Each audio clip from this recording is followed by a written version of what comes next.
মৌলভীবাজারের চা বাগানের সবুজের আড়ালে লুকিয়ে আছে শ্রমিকদের অমানবিক গল্প। ব্রিটিশ আমলে সিলেট অঞ্চলের চা বাগানগুলোতে অমানসিক পরিশ্রম, অল্প মজুরি, রোগশোক আর অপমানের ভারে নুয়ে পড়া হাজারো শ্রমিক একসময় সিদ্ধান্ত নেয় দেশে ফেরার। ১৯২১ সালের সে আন্দোলনে ৩০,০০০ শ্রমিক বাড়ি ফেরার পথে চাঁদপুরে তাদের ওপর গুলি চালায় ব্রিটিশ বাহিনী। সেদিন নিহত হন অসংখ্য নিরস্ত্র শ্রমিক। সে ঘটনার ১০০ বছর পেরিয়েছে, তবে বদলায়নি চা শ্রমিকদের ভাগ্যের ইতিহাস। খুব দুঃখের বিনিময়ে আমরা দিন কাটি। ঘর বাড়ি কোনো ঠিক নাই, আমরা বিছনা পাতি কোনো ঠিক নাই। একটা সময় যাইয়া ২৪ কেজি পাতি তুললে না পারলে যে মজুরি কম দেয়। শত শত চা শ্রমিকরা সেদিন জীবন দিয়েছেন এবং আজও সেই সুষ্ঠু বিচার হয় নাই, তদন্ত হয় নাই।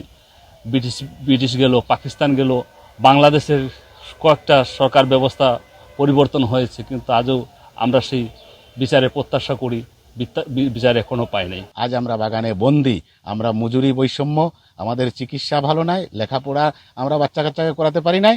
আমাদের এই অল্প মজুরিতে আমরা কোনোভাবেই আজকে এই বাজার দরের সাথে তাল মিলে উঠতে পারছি না। আমরা এই দাবি জানিয়ে আসছি ২০ মেকে আমরা জাতীয় স্বীকৃতি দেওয়া জাতীয় দিবস হিসাবে ঘোষণা করার জন্য।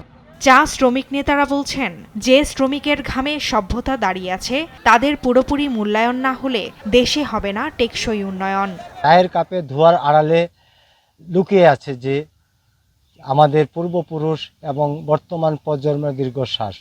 কারণ আমরা এখন পর্যন্ত ন্যায্য মজুরি, ন্যায্য চিকিৎসা, ন্যায্য শিক্ষা এবং বিশেষ করে চা শ্রমিকদের এখন পর্যন্ত ভূমি অধিকার বাস্তবায়ন হয় নাই।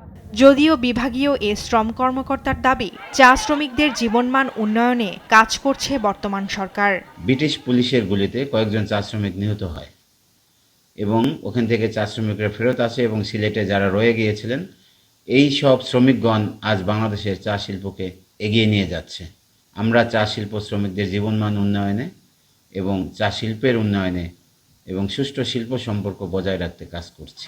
চা শ্রমিকদের ন্যায্য মজুরি নিশ্চিতের পাশাপাশি তাদের মৌলিক চাহিদা পূরণ করে জীবনমান উন্নয়নে উদ্যোগ নেওয়া জরুরি বলছেন সচেতন মহল। ফারজানা আফরোজ টুম্পা, নিউজ ডেস্ক, দেশ টিভি।